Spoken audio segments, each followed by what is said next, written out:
गणों ने भोलेनाथ का श्रृंगार किया। क्या श्रृंगार किया? बोले जटा मुकुट, जटाओं को मुकुट के समान ऐसे ऐसे बांध दिया, वही मोर बन गया। लेकिन मोर में तो सुंदर सुंदर लरें लटकती हैं, उसके लिए क्या किया? बोले जटा मुकुट अहि मोर समारा, लाल रंग के, काले रंग के, पीले रंग के, भूरे रंग के सर्पों को लाकर शंकर जी के गणों ने उसी मुकुट में लटका दिया। जटा मुकुट अहि मोर समारा। कानों में दो पतले पतले सांप आए छोटे छोटे, और एक फुफकार मारी, कान में छेद हो गया, घुस गए और लिपट गए, कुंडल बन गया। दो सर्प आए, हाथों में लिपट गए, कंगन बन गया। कुंडल कंकन पहिरे व्याला, तन विभूति पटके हरि छाला। चिता की विभूति को लाकर के शंकर जी के गणों ने पूरे शरीर में लगा दिया, ऊपर से बाघंबर धारण कर लिया, और मस्तक पर चंद्रमा, शशि ललाट, सुंदर सिर गंगा, और सिर पर गंगा जी विराजमान हुई। नयन तीन उपवीत भुजंगा। विवाह करने जा रहे हैं, कोई शुभ काम करने जाए तो जनेऊ, व्यक्ति नूतन यज्ञोपवीत धारण करता, बदल लेता। महाराज सांप का ही यज्ञोपवीत, ये भगवान शिव का बड़ा अद्भुत वेश है।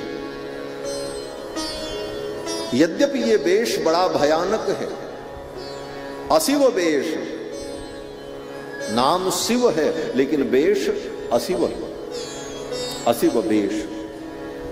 लेकिन शिवधाम कृपाला, कल्याण के धाम हैं, कल्याण के आश्रय हैं।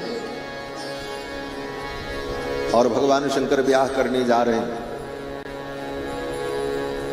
घोड़ा पर नहीं बैठे, घोड़ी पर नहीं बैठे, चले बसह चढ़ी, बाजे ही बाजे, अपने बसह पर, वृषभ पर बैठकर भगवान शंकर चल पड़े।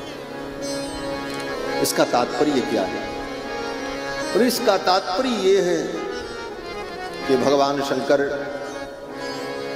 सोने का मुकुट, सोने का मोर धारण करके नहीं जाते, जटाओं को ही मुकुट बना लिया। तुम सोना चांदी के मोर मुकुट धारण करोगे तो जिनके पास नहीं है, जो गरीब हैं, वो जो दरिद्र हैं, उनके मन में ईर्ष्या का भाव उत्पन्न होगा। भगवान शंकर ने सोचा जिस कार्य से किसी के मन में ईर्ष्या का भाव उत्पन्न हो वो काम करना ही नहीं चाहिए। जटाओं को ही मुकुट बना दिया।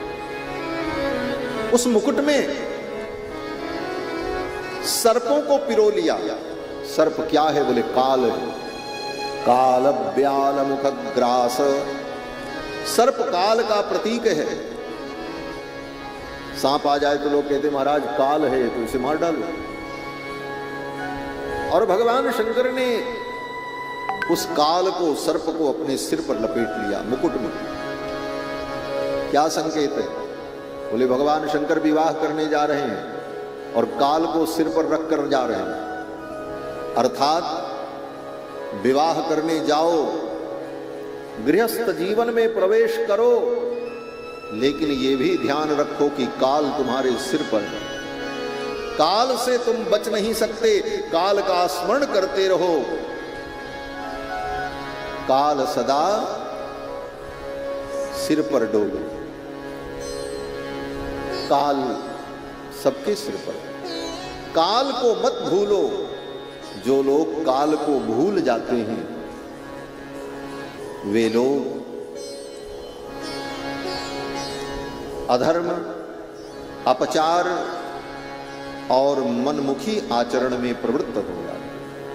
अगर बार बार काल का तुम्हें स्मरण होता रहा तो जीवन में कभी कोई विकृति नहीं आएगी। इसीलिए संतों ने बार बार यही चिताया, काल को याद करो। आखिर जिया जई हैं भजन करा चोला। संत लोग यही कहते, ये जीवन चला जाएगा, काल तुम्हारे सिर पर बैठा है, इस बात को याद रखो। और भगवान शंकर ससी ललाट, सुंदर सिर गंगा, मस्तक पर चंद्रमा। चंद्रमा शीतलता का प्रतीक है। दुनिया की विपरीत परिस्थितियां आएंगी, लेकिन अपनी बुद्धि को शीतल रखो, शांत रखो। चंद्रमा भगवान के मस्तक पर है, जिसके कारण भगवान शिव का मस्तिष्क सदा शीतल बना रहे। भगवान शंकर तीन नयन है, नयन तीन, दो आंखें तो संसार को देखने के लिए, और तीसरा नेत्र, बोले तीसरा नेत्र ज्ञान का नेत्र। हमारे आपके जीवन में दो नेत्र हो, लेकिन इसके साथ साथ एक तीसरा नेत्र भी होना चाहिए, जो ज्ञान का चक्षु। और ज्ञान का चक्षु जब हमारे जीवन में रहेगा तो जीवन में कोई समस्या नहीं आएगी। भगवान शंकर त्रिनेत्र हैं।